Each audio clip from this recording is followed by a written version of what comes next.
Whereas like you guys would notice I don't ever really post exercises because it just what am I going to show you that we do single arm dumbbell rows for like 24 weeks in a row? Like you're not going to like my exercise. You know what I mean? Like it's not hot on Instagram. That doesn't play well. Yeah, like we do roller leg curls every single week. I don't know what to tell you. Like it worked last week. It's going to work this week.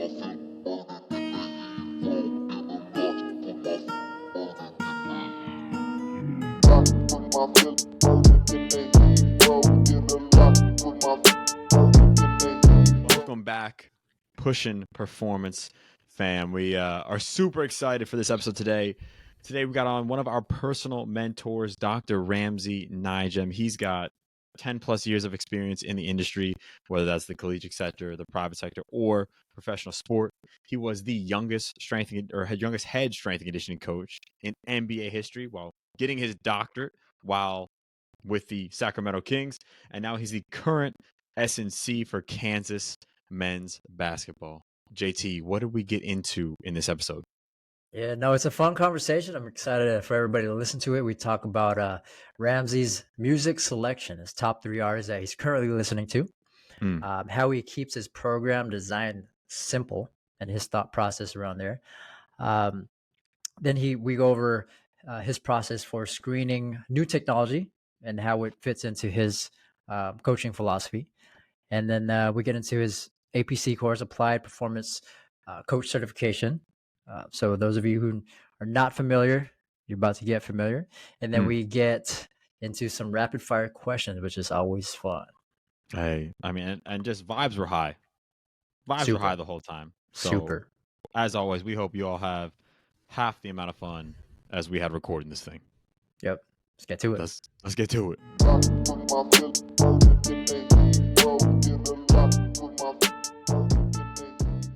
How's the team doing right now? We're doing good. We're 10-1, ranked number 2 in the country.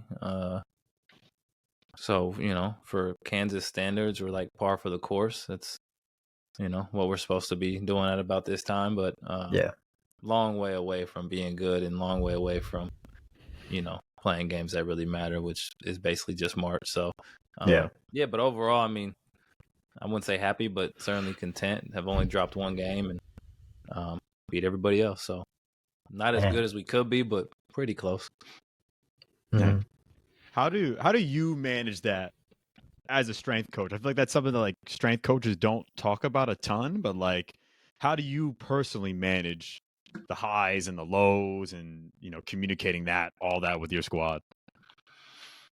I mean, we all kind of, I think, just send the same message, which is just long season. It's kind of, I was just talking about it today, coincidentally, where it's, we don't actually expect to go undefeated, but every single game day, we expect to win that game.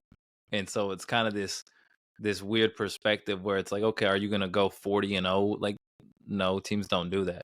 Yeah. But when we lace them up and you lace them up and we check ball at 7 p.m. or whatever time it is, like we expect to be the better team that day.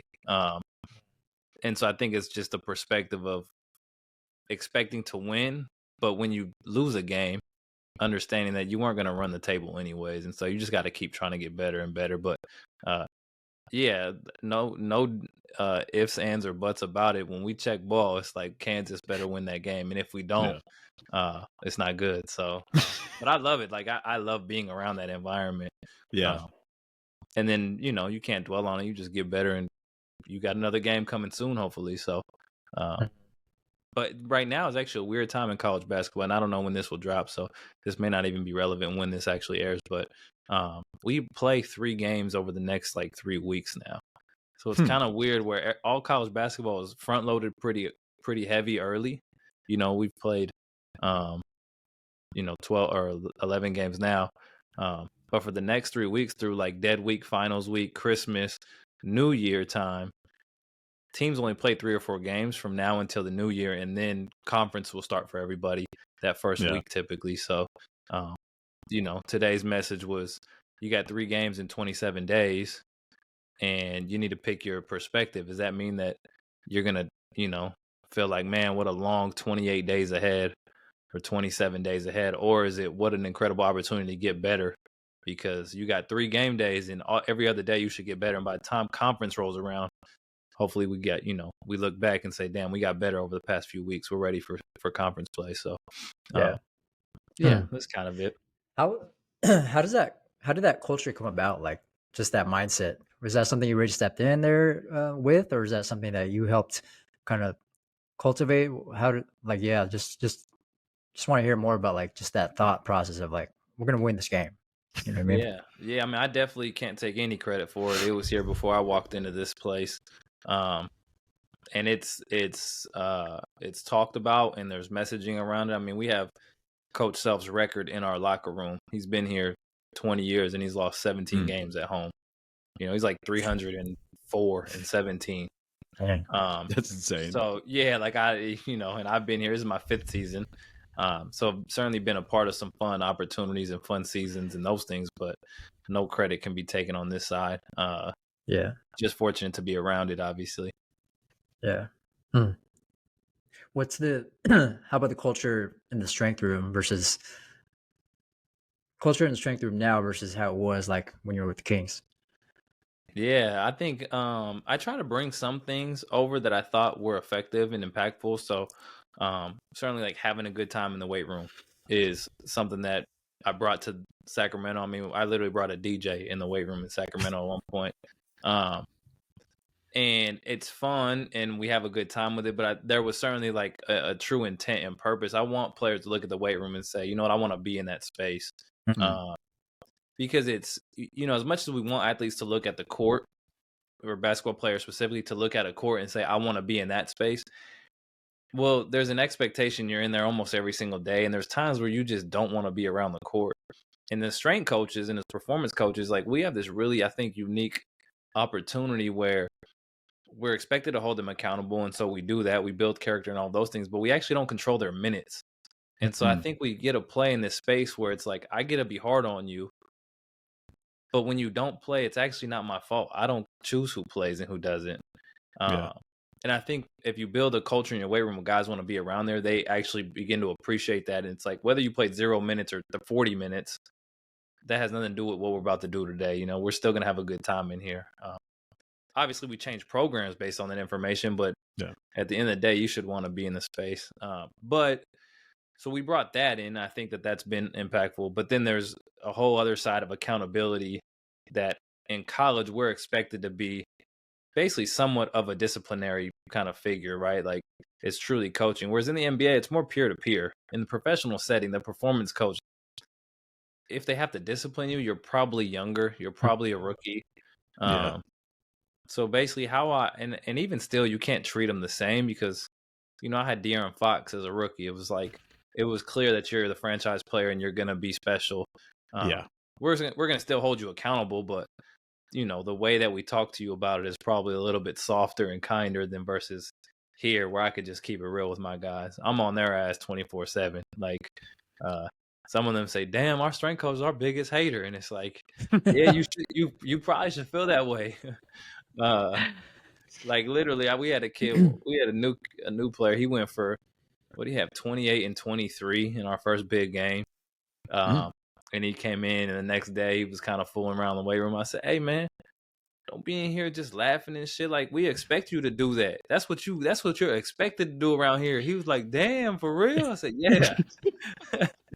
So, and obviously no one expects you to go for 28 and 23, but that's just how I treat my guys. So there's just, I think the same environment I try to build in the NBA is what I brought here, but there's certainly more disciplinary, more of a I think true like authority position versus, again, in the professional setting, you're just their peers.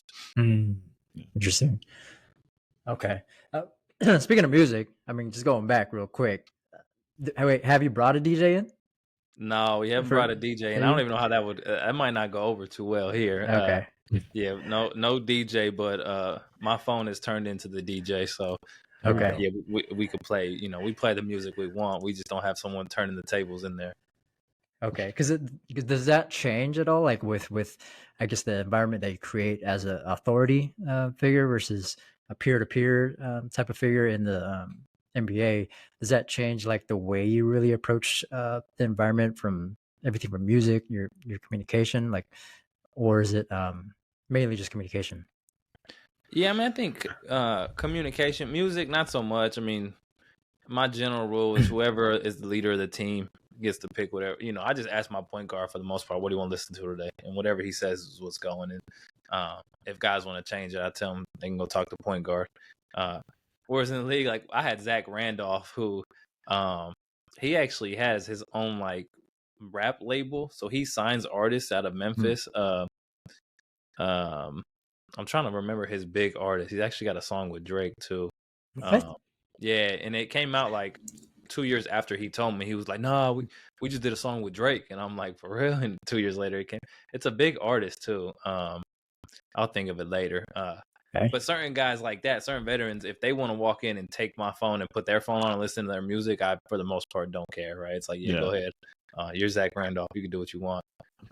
Whereas here, it's not so much that like. I ask my point guard or my team leaders, they get to control a lot of what we're going to do and stuff like that. Okay. Well, since Zebo's your 4, who's the other 3 you would say is your top 3 artists in your rotation right now? In the rotation, Drake's always in the rotation. People can hate. Fair.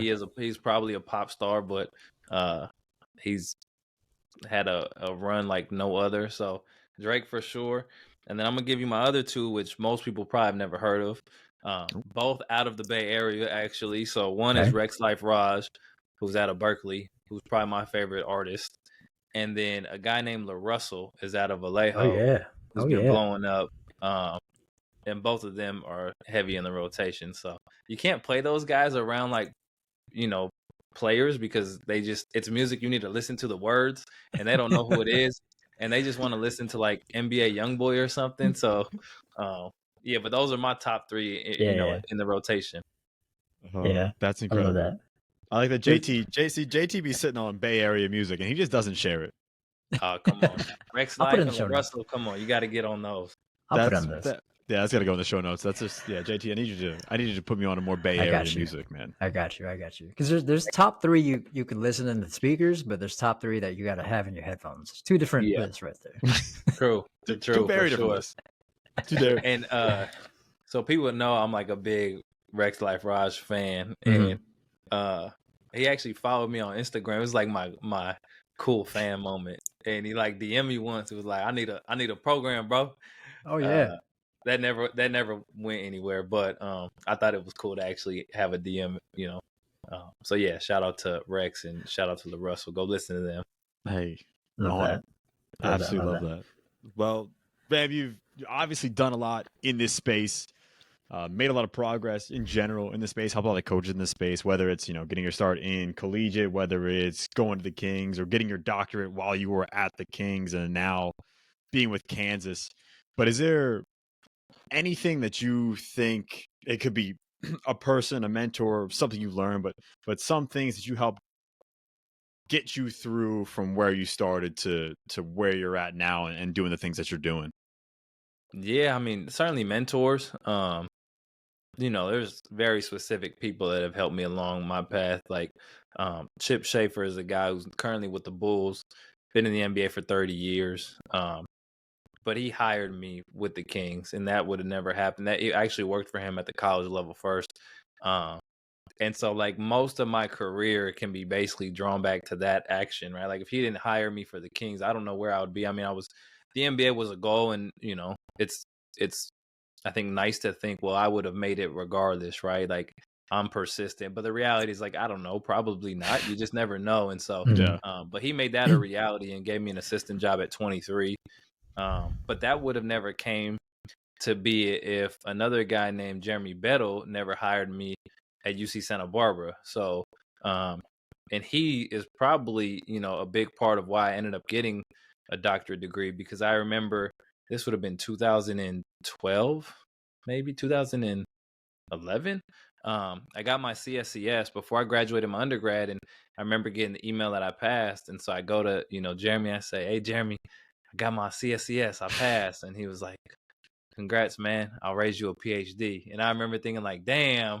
But I just thought that was cool. I thought it was cool to have someone who was that passionate about his craft in strength and conditioning to not only hold a terminal degree, but also be coaching every day. Yeah. So yeah, I mean, both of those certainly are probably the two most prominent mentors that have paved my way and gave me the opportunities that I've been able to have, and then lots of other people along the way as well. But you know, suffice to say, without those two, I probably wouldn't be sitting in this chair in Lawrence, Kansas. And from a mentorship perspective, did you actively seek out specific mentors, or was like that something you would recommend to younger coaches, or for you to feel like it was more of like a right place, right time? Yeah, I mean, kind of both. Like, I think I certainly would recommend finding mentorship. And I think that oftentimes when we think about mentors, we think, well, it needs to be this specific person who is on this pedestal or who has achieved something I've already achieved. And that's not necessarily true, right? Like Jeremy hired me and he became a mentor. He eventually did go to the NBA, but he wasn't in the NBA at the time. Like that wasn't what drew me to him. And I think oftentimes we think that mentors have to be these people that are like, you know, 5 years ahead of us or 10 years ahead of us and who have already achieved the thing that we've achieved. But I tend to think nowadays like mentors need to typically need to be people a few steps ahead of you. Like they don't need to be that far ahead of you. They probably just need to be a few steps ahead of you so that they can help you along the way. And that could just like literally, it could be peers. I think that we often think mentors are older than us, have achieved more, have more success than us, and they know all of the answers, and so that they can write the blueprint for us to follow. And that's nice, but that's not that realistic. Like it's very unrealistic for you to think you're just gonna DM or email someone and say, "Hey, be my mentor." And I get DMs like that, and it's just kind of like I think you're missing the point. Yeah. And so yeah, I think that we should always seek out mentorship in everything we do, but your mentor could literally be your close friend. You know, like I actually consider some of my close friends, 3 of my closest coaching friends have become my closest friends, and I'm not a father and they're all fathers now. And so it's like when it comes to mentorship of fatherhood, they could step into that role and become mentors for me, even though I'm the same age as them, right? They're Yeah. a few steps ahead of me. They just had kids. It's not like their kids are, you know, going to college and they figured it all out. It's just like, hey man, you got a 2-year-old, and the day that I have a baby, you probably can help me through some of that. So that's kind of how I look at mentorship. It's just like, if you're a few steps ahead of someone, they probably can help you. So yeah, seek mentorship, but they don't have to be on a pedestal or achieve. Most of the people that we think have it all figured out don't have it figured out anyways, right? It's just like we're all trying to figure it out. Yeah. So yeah, that was a very long-winded answer, but yeah, seek mentors for sure. But they could probably be your peers or people close in proximity to you. Yeah. That's a interesting point you mentioned with like the DMs and whatnot. Like I think the our industry has kind of changed in a way of how we approach people. And we're so easy. We can literally just DM you and say, "Hey, can you help me out?" And I think for our age group, we had to go walk into, you know, strength and conditioning centers and hand in your resume. So I'm just curious now with like how it's evolved too. What would you recommend the best way for younger coaches now to kind of get into that space? Are there kind of, I guess, do's or don'ts? Understanding that it's just so easy to, you know, connect with people, and which may not be the right way to do it. Yeah, for sure. Yeah, I mean the accessibility that we have is overall probably a good thing. But I think it's important to know, like, if you're not very good at in-person interactions, sometimes digital interactions can help. But you know, to me, like the digital space is just this big microphone. So now you can post something on Instagram and the whole world can see it, right? Or and that's generally positive, but it could be negative, right? Like it's how cancel culture has evolved. Like people post things that they probably shouldn't post. And I think when it comes to networking and communicating, it's very much the same way. Like if you go down the street and call somebody, you know, hey fam, how you doing? And they don't even know you, that may not be a big deal because only you and that person know about it. But if you DM that to 50 people over a 1 hour period because you're trying to just DM people, you may have turned off 50 people at this point. So I think it's just important to recognize, like, if you're going to use the platforms, probably use them intelligently and don't necessarily, I think it's not necessarily like being fake. I think it's just recognizing I don't have relationships with these people that I'm DMing. And I get so many where it's like people call me everything but Ramsey. It's just like, you know, like I've never met this person and they're like, "Hey, big bro," and they, "Hey, big bro, I know you're busy, but," and they'll DM me like 5 paragraphs. And it's like, dude, I've never met you. We've never communicated. You haven't taken the course. We don't have a relationship built through, Zoom. And so it's just like, most time I don't even respond to those. I eventually did this webinar on social skills. So like now occasionally I'll walk through some people through it. But yeah, I think it's just understanding it's a microphone and small mistakes can go a long way if you decide to DM hundreds of people with that thing. So yeah, I think just be intelligent about how you use it for sure. But when I was coming up in the game, like I literally handwrit 30 letters to every single NBA strength coach and mailed them out. And I still remember to this day, Bill Ferran gave me a call, and I remember having this voicemail from Bill Ferran, who was with the Heat. He's since retired. His son is the strength coach there now, but legend in the field. And he leaves me a voicemail, and he's just like, "Hey Ramsey, it's Bill Ferran from the Heat. Just want to let you know I received your letter. Unfortunately, we don't have any internships open, but just want to wish you, the best of luck." And I remember just like, I think I literally hung the phone up and called like my older brother and said, "Hey, I'm going to the NBA." And he's like, "You got a job?" "No, actually, they don't even have an internship." But he called me, so that's a sign, But yeah, back in the day, you had to do that. You couldn't just DM everybody. So, and then I think last point on that is if use social platforms, but don't use them with an expectation. Nobody owes you anything. I use social platforms. I message people. I DM people. But if they don't get back to me, it's not personal. Like it's whatever. It's not a big deal. I've had people turn me down. I'm, like my ego gets in the way. I'm like, damn, man, like, I'm not just some young up and comer. And then it's like, dude, it doesn't matter. Like people have their own lives. They're busy. They don't owe you anything. So yeah, I don't even know if that was helpful, but those are some thoughts. That was good. That's good. That's very helpful. Basically, get out of people's DMs.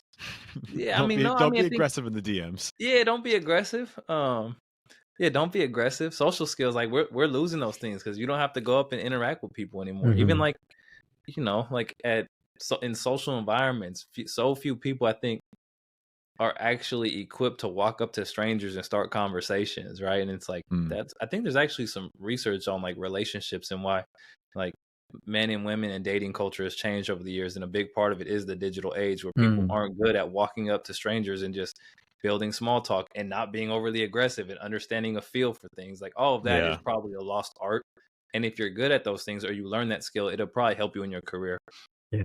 That's one of the things about growing up in Philadelphia and coming out to the West Coast is like people will just be talking to you, and they don't do that in Philly. Like, people don't do that in Philly. They don't say what's up there. No, it's just like the head nod, if that, or you're just blowing by people, and they're like, you're at the counter, like, all right, get out of here. But people like, you'd be at a coffee shop in San Diego, and they're like, "How's it going? Like, how's your day doing? Like, what do you do for work? Like, what are you doing later?" And I'm like, whoa, you gotta, real aggressive. you gotta chill out with that. Y'all know me. Calm down. No, that's one of my favorite webinars as of late, recently, the one that you put up. So we'll put that in show notes. I think it's worth a rewatch for myself, and just for those of young coaches who haven't seen it. I think there's a lot of great tips in there for sure. But going back real quick, I think you mentioned, I don't know, that conversation you had with Jeremy. Was that like a challenge, if you will, when you said PhD and you're like, all right, bet. I think it was more of a joke, but every joke has a little bit of truth. Mm-hmm. And he probably like, I've talked about this on podcasts, but he doesn't listen to like the podcast I'm on, right? So it's like, I probably should actually tell him, and we still have a relationship, we still talk. But I probably should actually like tell him, "Hey, you probably don't know this, but you made this comment once," and he probably wouldn't remember, right? Like, probably like, "Dude, that was like a joke. How it impacted your life," but like it did. It left a mark and a positive one. Where it's like, okay, and that was, he had all the blue JSCR journals in his office, and I remember walking in and saying like, "Hey, what are those?" And he said, "That's research." I said, "What's that?" He's like, "Why don't you take one home and read it tonight?" And I remember literally sitting there and reading a randomized controlled trial and thinking, dang, this is actually scientific. I thought we were just in here getting swole. Like I didn't know this stuff. You know, and like through my career at times, people have labeled me like research nerd and all this stuff. And it's like, dude, I was just like you. I was just coming in here to get swole. I didn't know that this actually existed. But now that I do know, Yeah. I can't ignore it, right? Right. So Right. yeah, there was a lot of little things in there that Okay. I think that have probably shaped my career in different ways for sure. And Yeah. you know, to your point, like I had to go and drop off a resume. Like I had to walk into there. So I think that's probably why I empathize with younger strength coaches, because it's hard for me to relate. I don't know what it's like to come up in a social media age where every time you open your phone, there's 7,000 different exercises. And you're trying to figure out how to actually make a good program when, you know, who knows what these, you know, the content space is, the crazier it is, the better it is for clickbait and views and algorithm, and you'll get more. So like people are incentivized to actually put out, for the most part, not good things, right? Yeah. Whereas like you guys would notice I don't ever really post exercises, because it just, what am I going to show you, that we do single arm dumbbell rows for like 24 weeks in a row? Like you're not going to like my exercise. You know what I mean? Like it's not hot on Instagram. Thing. That doesn't play well. Yeah, like we do roller leg curls every single week. I don't know what to tell you. Like it worked last week. It's going to work this week. Yeah, that's too boring. They don't need that. I empathize for sure with these young strength coaches, and there's people that are doing a really good job with this stuff. You know, I joke about it, but yeah, I would never be good at it, because again, like how many times can I show you a dumbbell bench press? Like I don't know. Now I bring that up just because I've always been curious with like your work ethic in general. I mean, I remember when I first heard about you and when I started really look at your work, but the work ethic definitely was one of the things that definitely brought me to, you know, seeing you as my mentor, in the sense of like you know, following your path. So I just wanted to hear like where did your work ethic come about? Or like how did you really just get that grind from when you first started to what you're doing now? Yeah, well, thank you for saying that. Yeah, I mean, I think it's I don't know, I think it's probably like three parts. Like first part would be like my mom. I grew up in a kind of single parent home. My mom raised me, and I have a twin brother and an older brother. So she raised us, and my mom is literally like, I've watched my mom work 2 jobs to put food on the table. So it's so funny when and I probably early in my career was guilty of this stuff, like the grind. You know, we love to talk about the grind, and it's like, dude, we're strength coaches. Like I live in a gym, and if I'm not in a gym, I'm in a basketball court. And it's like, we live in a space where it's like, what is the grind? I literally drove past people building homes in the snow to get to work. Like I don't know what you know what I mean? Yeah. But my mom definitely is like, just when it comes to like this idea of you have a job and do the job. Like, so as a parent, her job was to put food on the table, and for her to work 2 jobs, literally come home, change uniform, go to a second job. It was like, damn, that's, you know, that's just a woman doing the job that she has to do. Right. And so I think part of it was that. I think part of it probably is like just growing up in the Bay Area. I think like there's just something about the Bay Area where I think there's an inspiration and motivation to kind of work hard at things. And then I think the last part is I think when you find success early in your career, you can take 2 paths with it. One is just like be content and be like, oh, this shit's not that hard. But I think for me early in my career, it was almost like, okay, like I've been fortunate to get mentors. I'm fortunate to, you know, have opportunities that maybe other peers in my age cohort don't have. Don't mess this up, right? And so you're indebted to people who have taken a chance, right? Like when Chip hires me at 23, and I literally show up to the interview and he tells me like, hey, that's the GM. He doesn't necessarily want me to hire, so you need to do a good job here. And so I think it's things like that where it's like, shit, if people take a chance on you, don't let them down. And we can't control a lot of things. Like we can't necessarily control. The only thing we really can control is how we show up every day. It's like, is that work ethic? Because I'll never be the smartest person in the room, right? Someone's always going to know a little bit more than you. I'll never have the most experience in the room, right? Someone's going to have more experience than. But damn it, I could show up early, stay late, and work my butt off. Like that's one way I can leave a mark. So yeah, I think all 3 of those things. And I always tell people treat every day like an interview. And I think it's kind of this moniker that just sounds cool. So I think that's why I probably say like it's easy for people to latch onto. Yeah. But it's actually like tangible. Like a real example would be the only reason I'm here at Kansas is because I literally did that. I'm here at Kansas because an NBA scout saw me working for the Kings. And he recommended me to Coach Self. He just happened to be Coach Self's close friend. But like, I didn't know that. Like, I had no idea this person was watching. I just showed up to work and did my thing.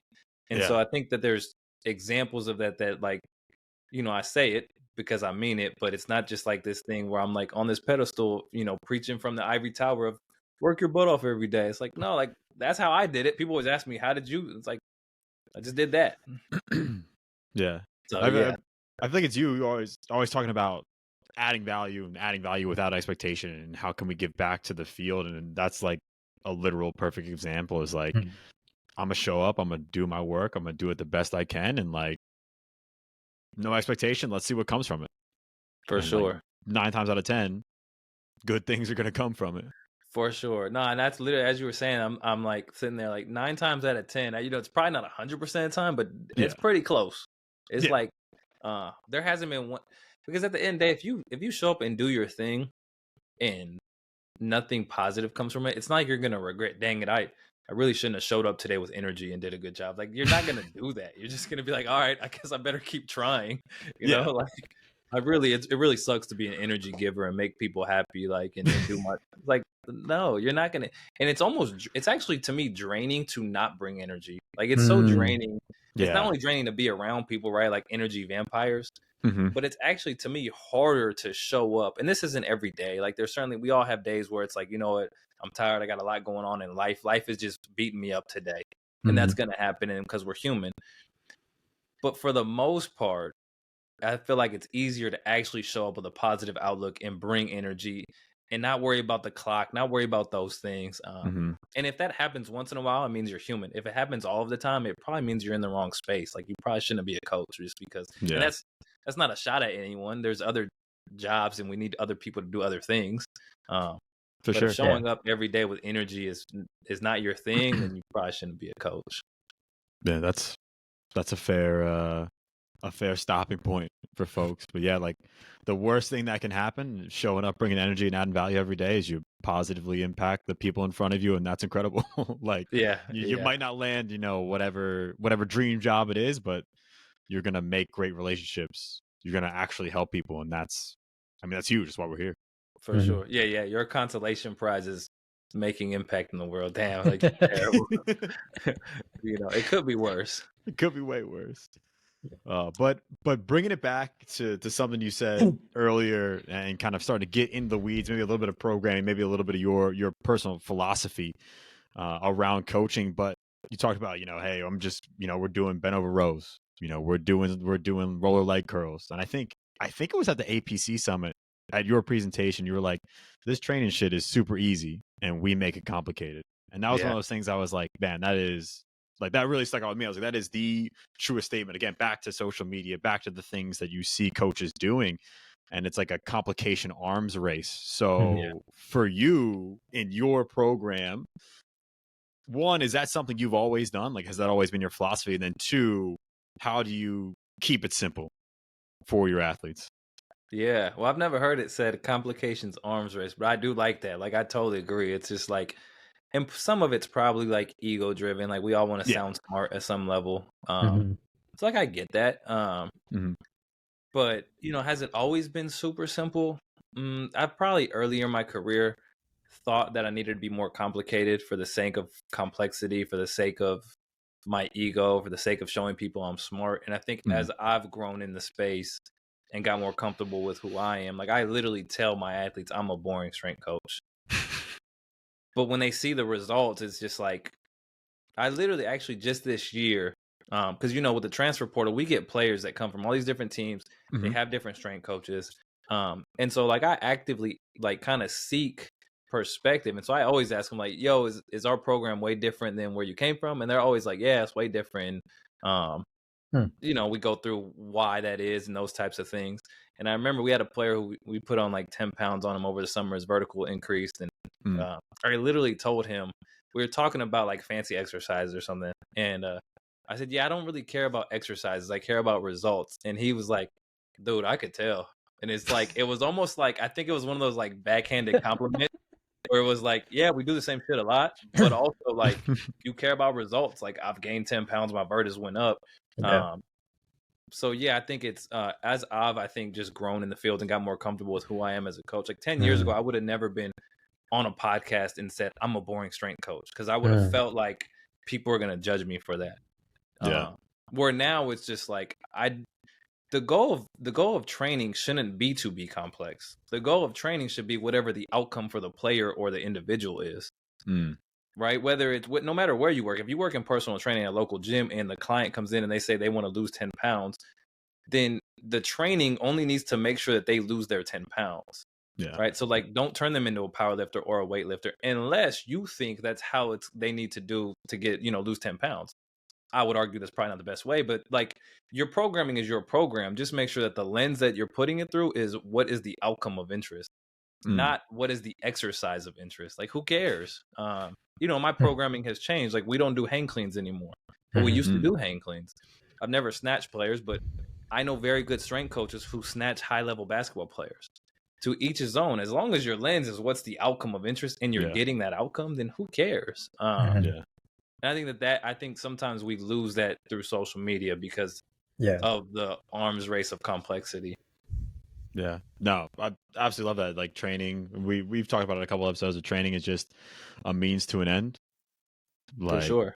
How can what is the fastest, the most ethical, the most efficient, whatever you want to call it, way to get the outcome that we're desiring. So but for, you mentioned like players saying things about it, so for like hoopers who generally want to hoop and they don't want to be in the weight room, is it a mixed bag, or is it like, does that turn a lot of athletes off? Does that, like, how do you communicate this simplicity to them in a way that's like engaging, and like you said, it keeps them like wanting to be a part of the program?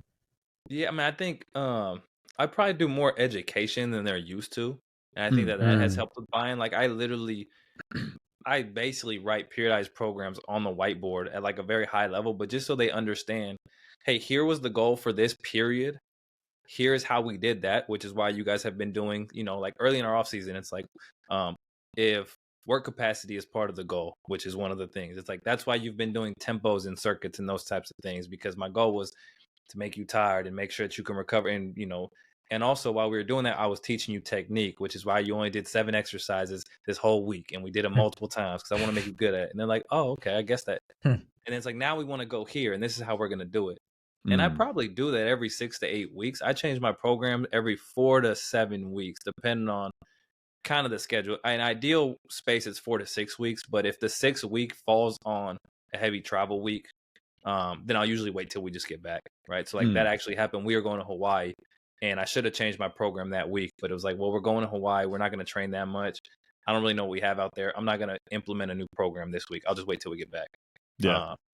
But whenever I do change things, I just tell them why I'm doing it and why I think it works. And I think that whether they agree with it or not, I think it helps with buy-in. And most of them don't think about training enough to disagree. Like, most of them don't care that much. Right. So yeah, I think, and I think that guys just understand, like, I'm very honest with our players. Like, I literally tell them, I want you all to go to the NBA. And the reason you can trust that is true is because if you go to the NBA, I look better. So like, there's no confusion about the goals. It's like, the more players we put in the NBA, the better we look. Yeah. So anything I ask you to do is for your benefit, because at the end of the day, it's actually for my benefit.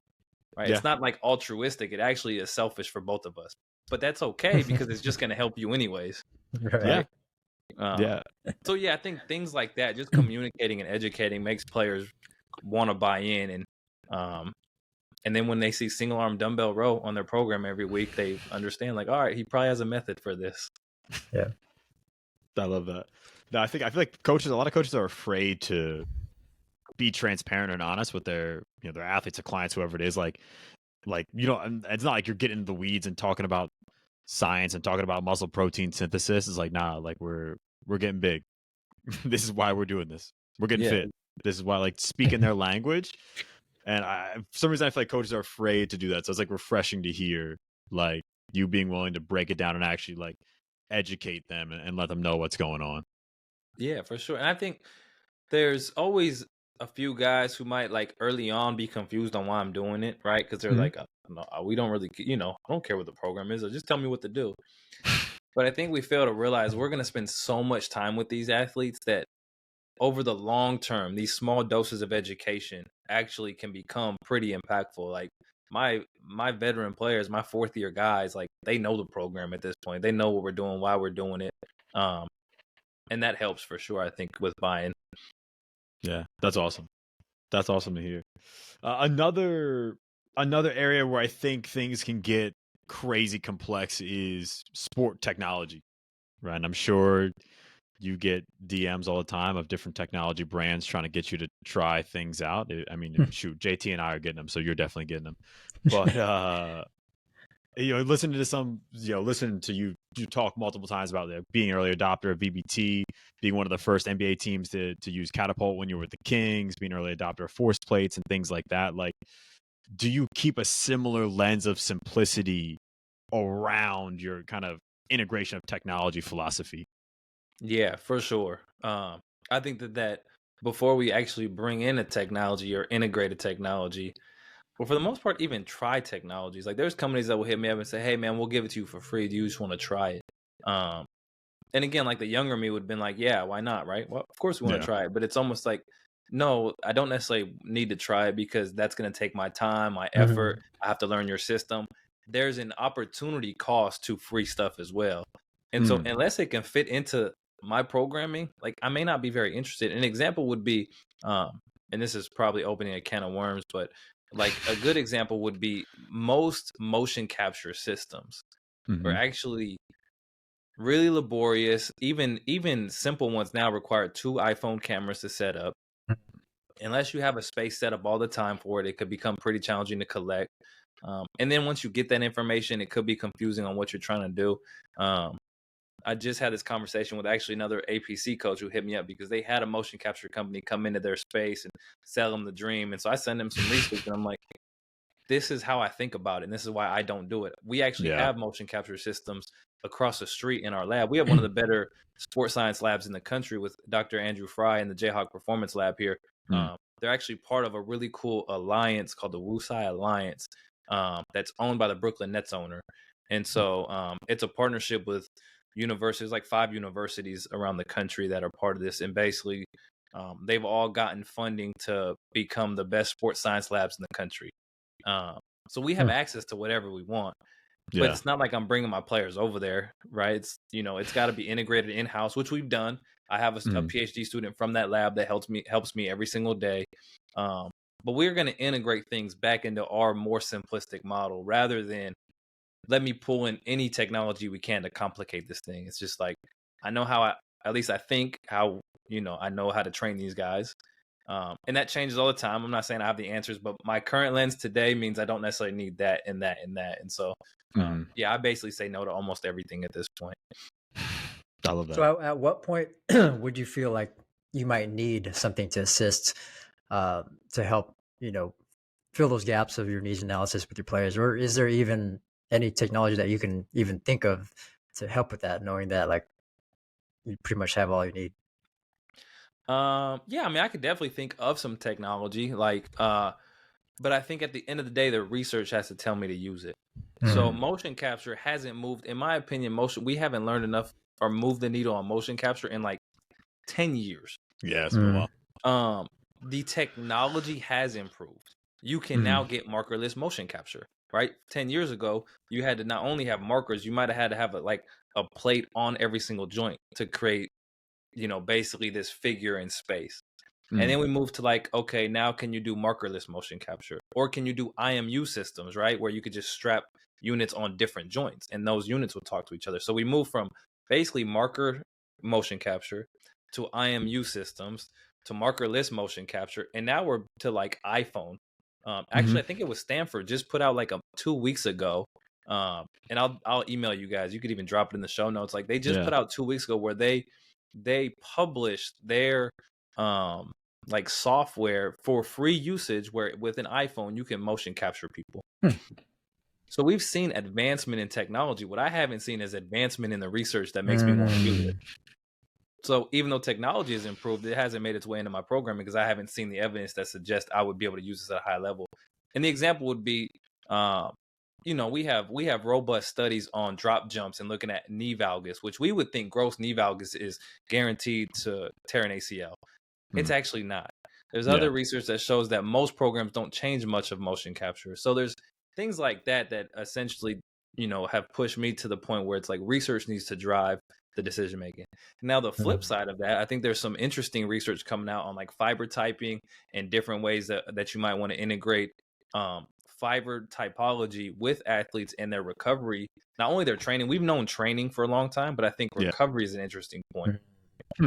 So now it's like, okay, what about non-invasive? Is there non-invasive ways for us to actually understand fiber types? Like if we can get there, so maybe over the next 3 to 5 years, that's what becomes part of the program. But that wasn't like I just went out and thought, what technology can do this? It was more so, what is the research telling us? And I think I think at times when people hear research, they feel like it's, and we talk about this obviously in the course, like they feel overwhelmed or they feel intimidated by it. But to me, it becomes so liberating because literally no matter how many new motion capture systems come out, I don't care until the research tells me otherwise, right? It's like so liberating for me to get an email about motion capture and for me to literally not even have to read it. It's like, I'm not interested.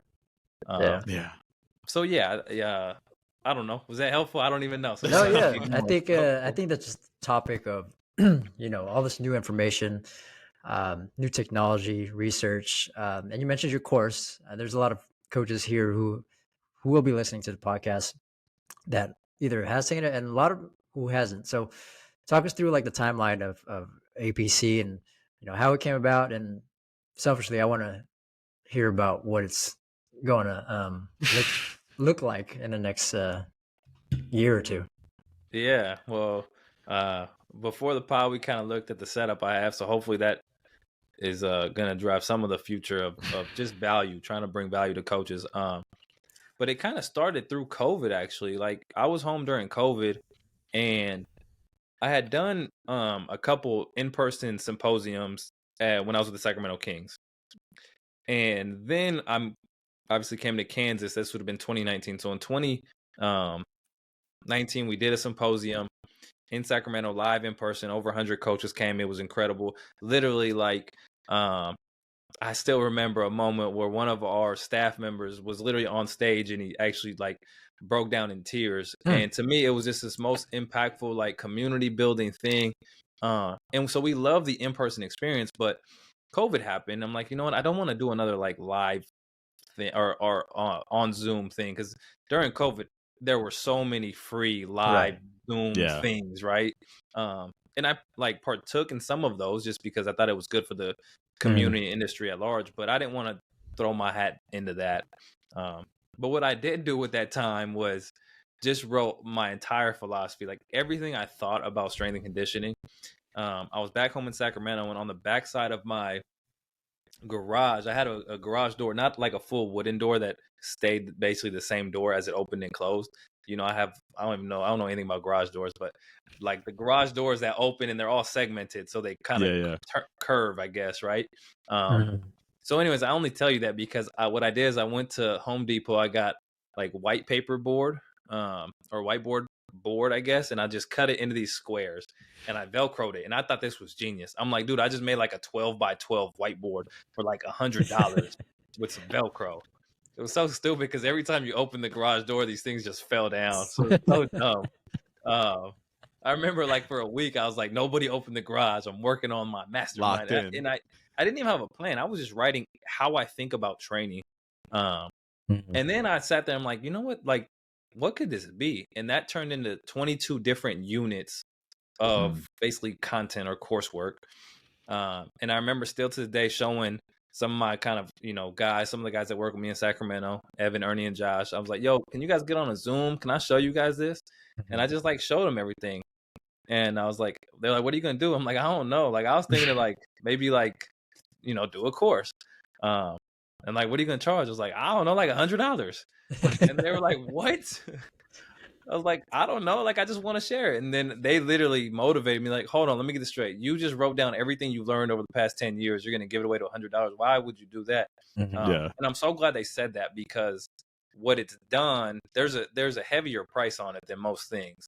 But what it's done is it's made the community so high level because it's not an impulse buy. It's not like you hear about me on Instagram or the course or you land on the website and you're like, I just learned about this guy today. I want to take his course now. Like that will never happen because it costs too much. Yeah. So it's become this really cool filter of like most people that take this course are like high level people They know what they're signing up for. They want to be community members. They want to help each other. It's ridiculous. Like, so I'm so glad that actually came to fruition. And the first one was 16 weeks. So I knew 22 weeks was way too long. 16 weeks, I felt like, oh, that's like a college semester. Let's do 16 weeks. I did that the first time, and I do, like a satisfaction survey at the end, asking people for feedback. And basically there was 2 primary points. The first one was positive. Everyone really enjoyed it. They thought it was good for the industry and those things. So that's motivated me. The second one, literally just as loud, were comments about, dude, this thing is way too long. Like 16 weeks is hard. So a lot of people said I should probably either put a halftime in it so that people can find time to like kind of catch up, or cut it down. And so I chose the latter. And I'm glad I did that as well, because I think originally what I thought is, and I think there's still some of this, I originally thought people were signing up for the course because they just wanted to like talk to me on Zoom and hang out. But that was probably my ego talking more than anything. Like, that's not actually necessarily true. I think people just want community. I think people want education. I think that they want accelerated education, right? Like, you guys have been through the course. There's nothing in the course that you couldn't learn on your own. You can go to YouTube, you can go to PubMed, you can find all the research, you can do it all on your own. It's just harder that way. And I'm very open about that, because I never want someone to sign up and say, well, I could have did this on my own. Like, you can. That is true. I did it on my own, so you could do it on your own, right? Like, it just took me 10 years and 8 years of school and education. And so I think my ego is slowly moving out of it, and I'm realizing people want education. They want it packaged appropriately. They want practical, evidence-based stuff, right? And I think that's what makes it kind of different. So that's a very long way of saying, like, I basically put everything that I think about strength and conditioning into this thing. And dude, now we're 3 years in. Yeah, we're 3 years in. We've done 9 cohorts. We've done 3 a year. Damn. So yeah, it's crazy. And there's coaches all over the world. There's people getting jobs. We're looking to hire someone right now from like big brands, like NBA teams, and looking by the time this airs, it'll probably be too late anyways, but looking to like put someone at the UFC right now. And so it's those types of things are just like amazing. And so yeah, it's cool, I think. Oh yeah.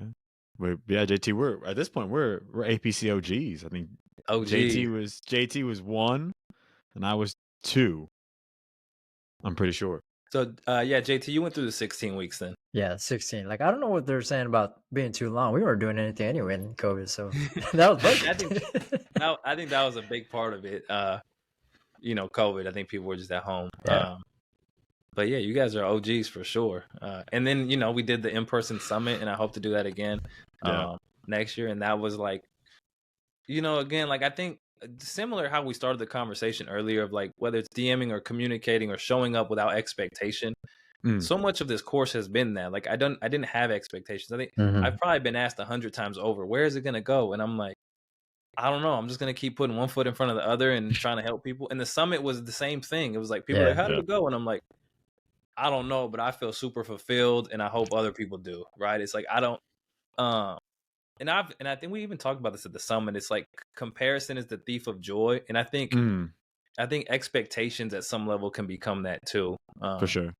And I think there's things we want to expect in life. You want to expect to have a good life and be happy and find success in those things, and those things motivate you and inspire you. But when it comes to, I think, giving or sharing, it's like I don't really have too many expectations. I hope coaches continue to resonate with it and find value. And heck, if they don't, they could tell me in a survey and I'll change it. Like, that's, I think, a big part of it. I wish I had this conversation 10 years ago, man. This is like Right. 30-year-old conversations. It's just great, but just, man, I wish somebody told me this back then for sure. Yeah, but you know what? You wouldn't have believed them, and I wouldn't have either, right? Like, I think early in our 20s,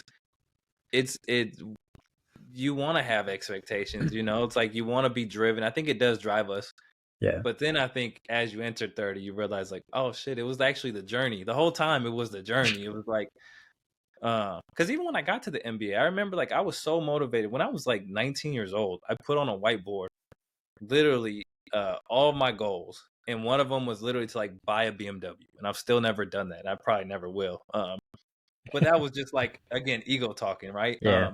But I remember I put on the whiteboard, to become head NBA strength coach at age 28. And that happened earlier than I had expected, right? At 25.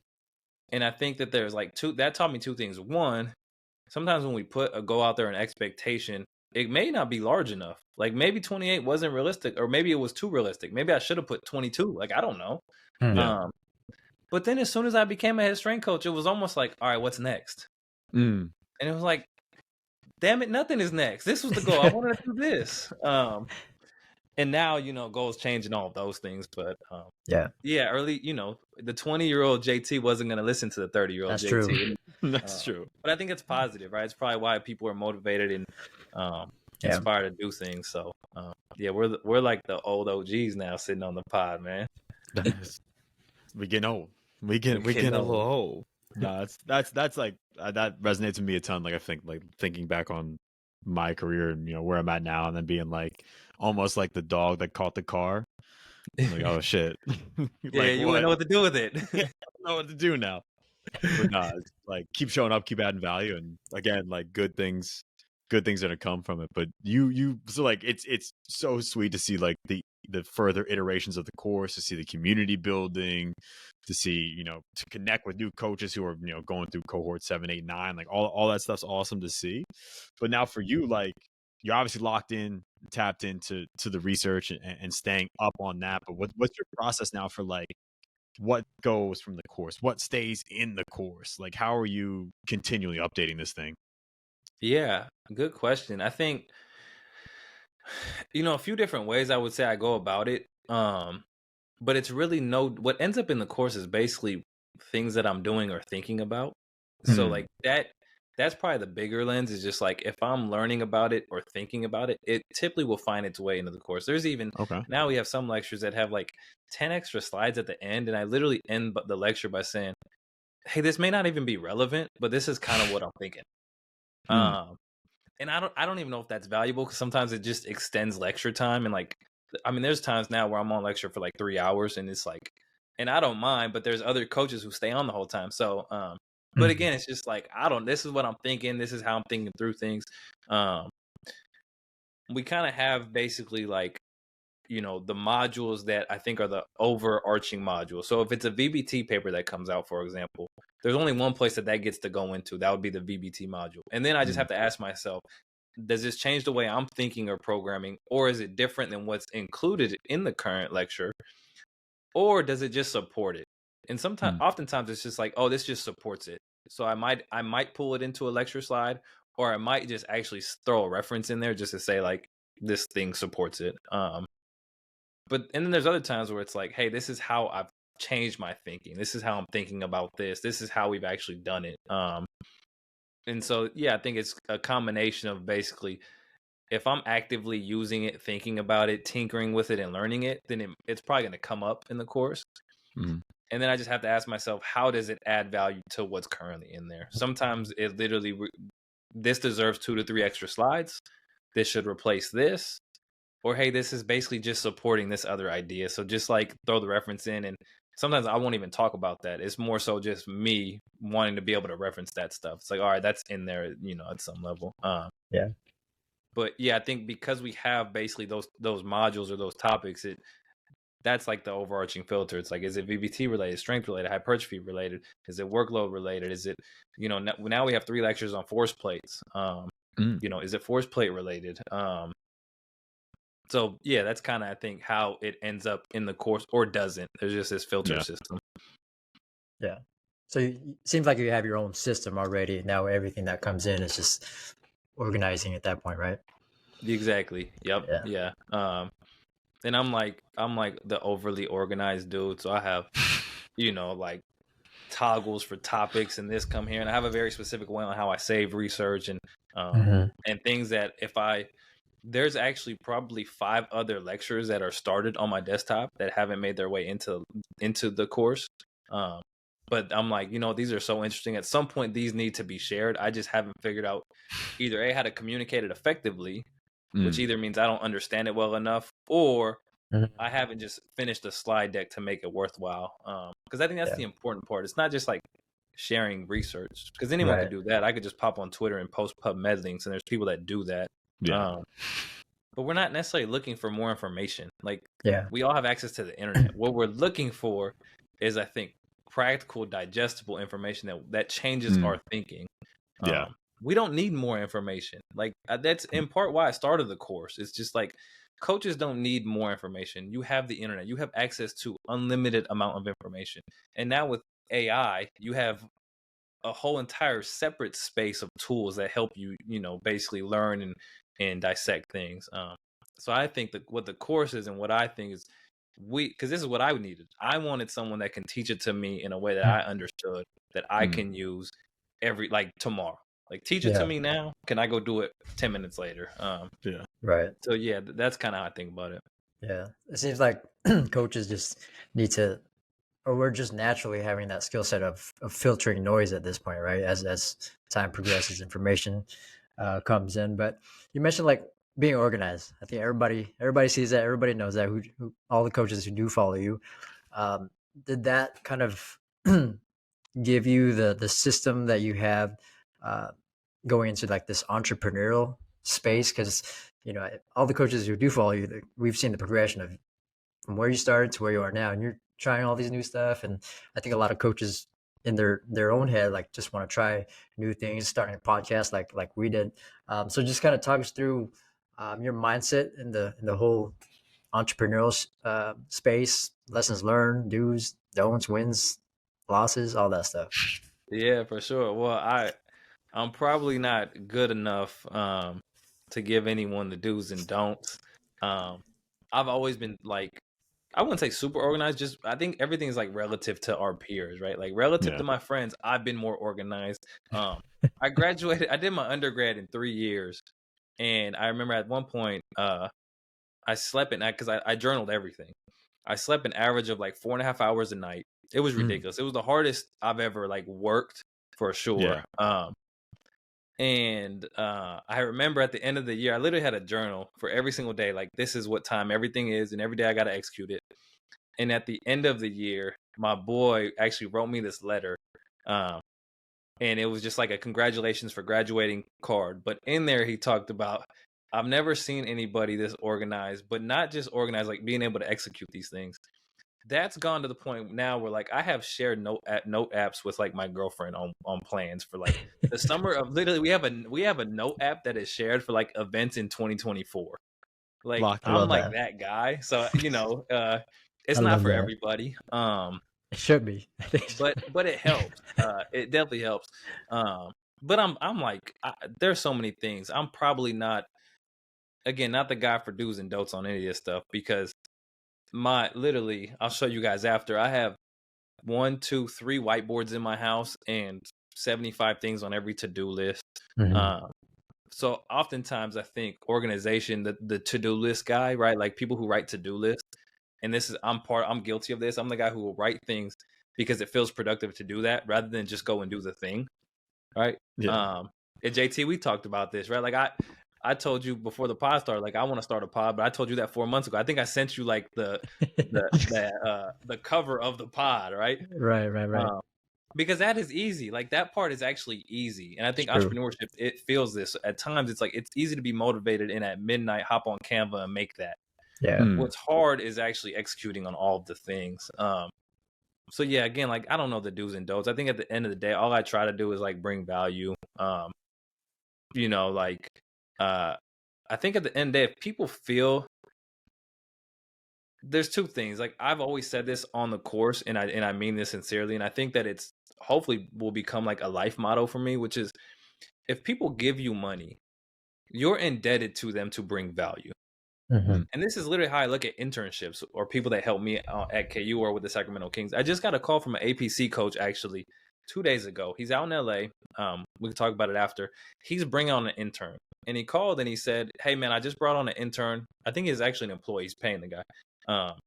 But I've seen how like Evan and Josh and Ernie and you guys are, you guys relate. You guys seem like family.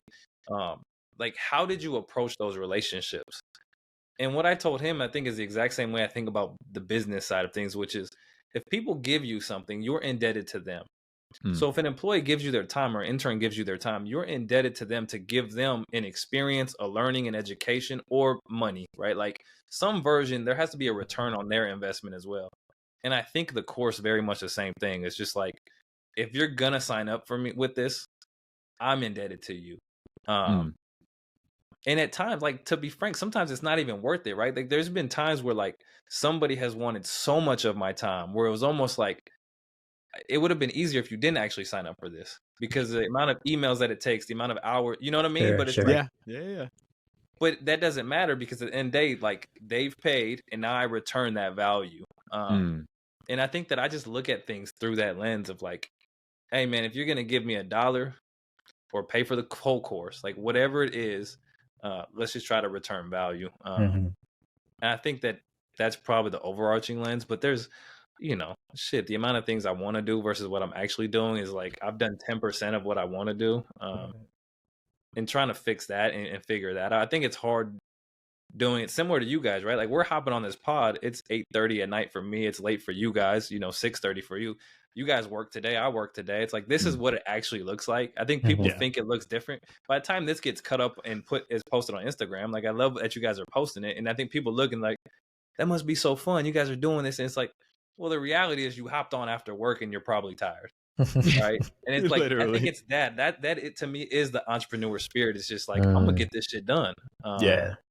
So yeah, and there's people I follow and that motivate me in that space. But I think it's just trying to give value, man. I think there's like it's like a lost art in the world these days. There's so much, not to get into like tipping culture and everything that's going on with that. You guys have seen all that stuff, but it's like, I like sometimes think about that. It's almost like there's no expectation, there's no tipping culture with this. It's like, I'm gonna bring value. I don't expect you to you should expect the value, and I'm gonna return this value, versus in my head, hey, you've paid for it and so that's it. Like, no, like that is not how it should be done. And I think that was on display like at the summit. Like, I think that's what made that so special. It was like everyone showed up, the speakers did extra, the audience was great.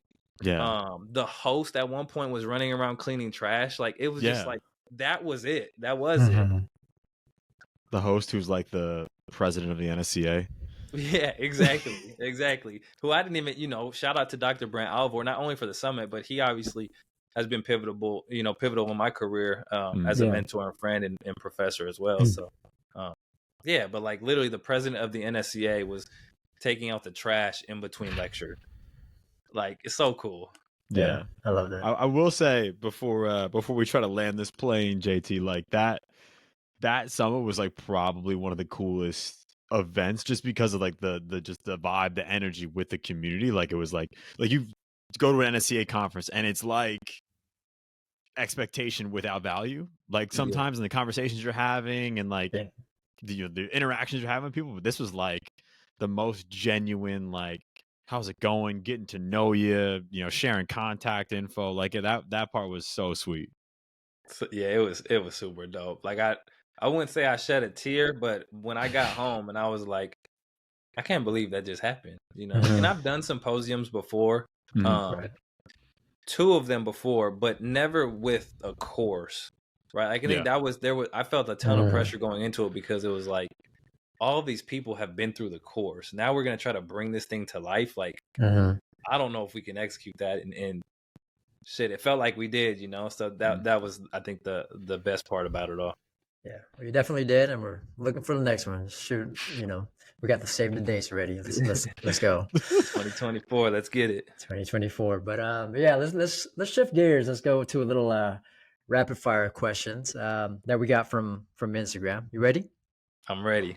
All right. So you haven't seen these questions. These are it's off the cuff. So first one, who's your barber, and how do you keep your fade so tight? Shout out to Nelly, man, out here at Watson's Barbershop right down the street from campus. Okay. Every Friday, man. Every Friday I gotta get in there. Love it. I knew I should have worn a hat. And the Ram was gonna come in, actually my go-to. Looking lined up, looking tight. Hey, that's my if it gets to like, fresh cut's only good for a few days. So come Wednesday, Thursday, I gotta put a hat on, because Friday we gotta get back in there. I'm like 2 weeks out at this point, so that's why I gave up. There's only 2 things that I would say I spend money on that some people might say is unnecessary, and that would be a haircut every week, and I basically go to a coffee shop every single day. And those two are like my guilty financial pleasures. Whatever gives us energy, right? Exactly. Next one, top 3 players you're watching in the league. Ooh, I don't watch enough NBA, but De'Aaron Fox for sure. It'd be cheesy to say I knew he was going to be special, but I knew he was going to be special. Tyrese Halliburton, who just put the entire league on notice, obviously, with the in-season tournament, and he was actually a king and played in the Big 12. We beat him in the Big 12 when he was here in 2019. We kicked his ass. So, but he's obviously, and then the third, probably just some hodgepodge. I don't know if there's like another player that. I think what Joker is doing, I've turned into a believer. Yeah. Like at first I was like, I don't get it. Now, like, I think what he's doing, because he doesn't do it with enough flair and flash, it doesn't get enough credit. But the dude is probably the best player in the NBA, and it might not be close. Yeah. Like, what he's doing is ridiculous. But I think just in general, the entire NBA is amazing to watch. I think what people don't appreciate is the worst player on the NBA team would go to any college and would kill everyone, and was probably the best player on that team. Yeah. So like that's important to know, appreciate. Those guys can all play for sure. Yeah. All right, I can go on that one, but let's move on to the next one. If you had to switch to a different industry as a whole, what would it be? It would be in hospitality, I think. Okay. Yeah, it'd be in hospitality. Whether it's like probably not hotels because there's probably too many people, but I think even like I would be cool to own a coffee shop. I think that would be so cool. I just like the idea of like curating experiences that people resonate with and fall in love with, which I think hotels and some of those bigger things are too complicated. Where it's like local coffee shops and stuff like that seem really cool. Like that. Very Just coaching like answer from you. It's funny because I thought about it only because I went to Bali this past year, and I'm like, is there a way for me to actually not be a strength coach? I just want to live in Bali. So we'll see. There it is. All right, last two for you, Ram. What is your current personal continued education process?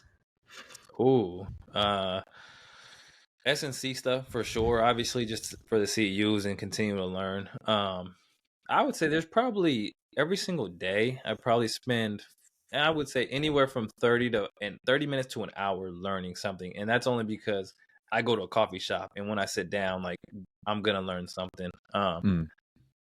From a global, just continue ed perspective, it's S&C, some business stuff, a little bit of financial stuff. Like I just started reading a financial book.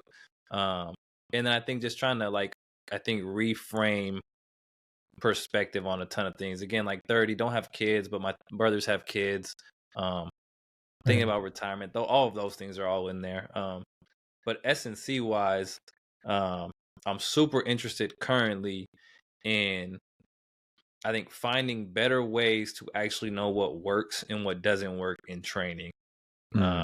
It goes back to like the arms race of complexity. It's easy to be very complex when you're not actually tracking anything, because it doesn't, like, what works is subjective. There's no objective measure to what works.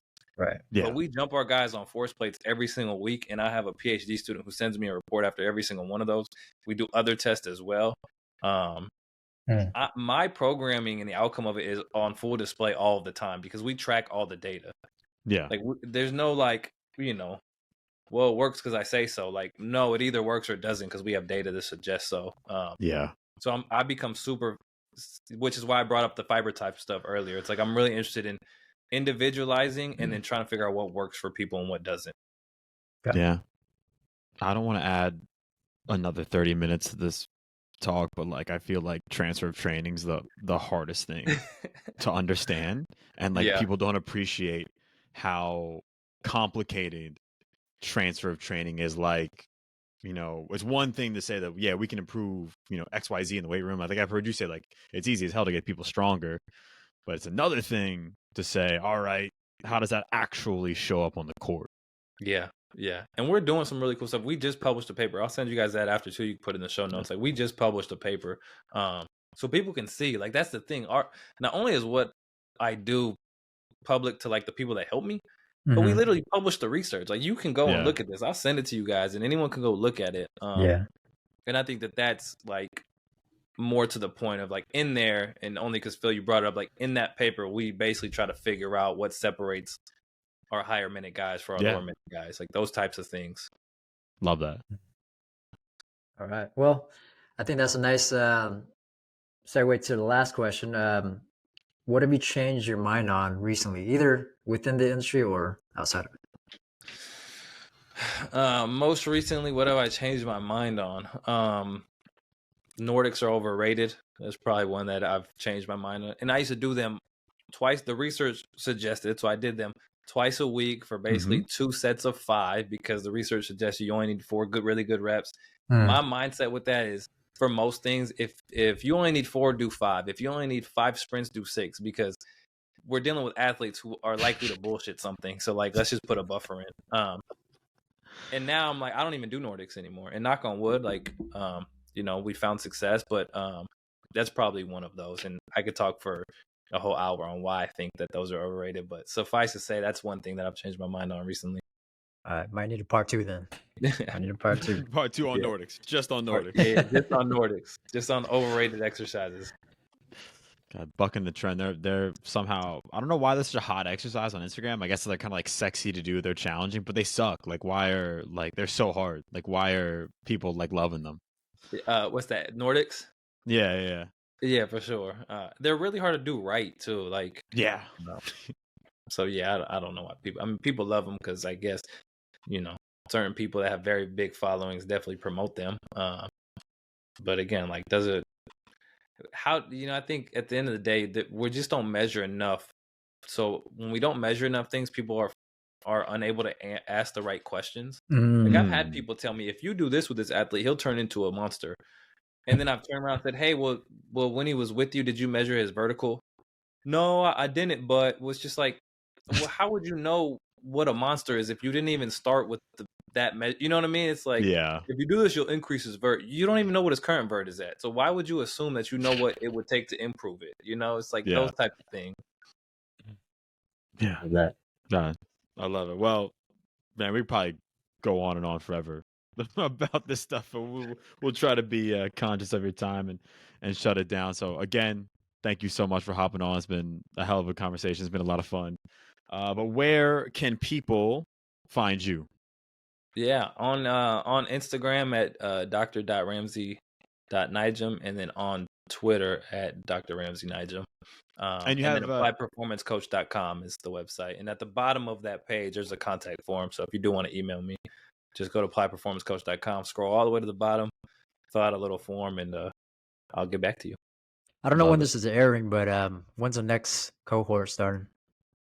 January, probably end of January. It will start. End of January. All right. Yeah, perfect.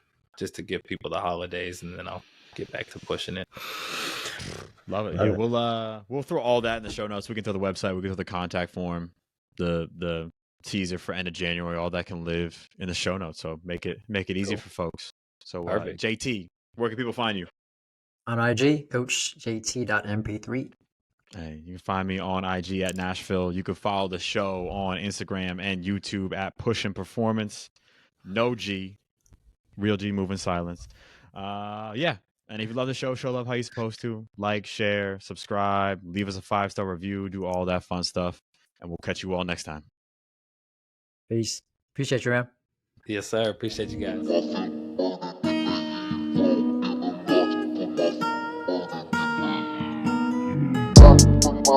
guys.